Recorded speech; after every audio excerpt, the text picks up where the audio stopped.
Agbara Igbaani, season of revival, healing and restoration. Joel 2:25-26. And I will restore to you the year that the locusts hath eaten, and my people shall never be ashamed. This is the promise of revival and restoration through divine power.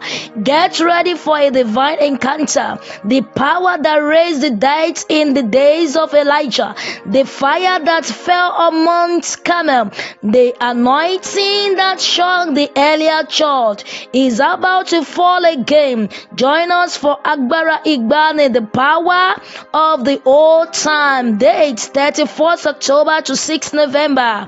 Time 7 to 9 p.m. daily on our WhatsApp group platform with all our anointed men of God.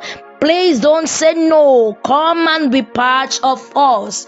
You are blessed as you join us in the mighty name of Jesus. See you there.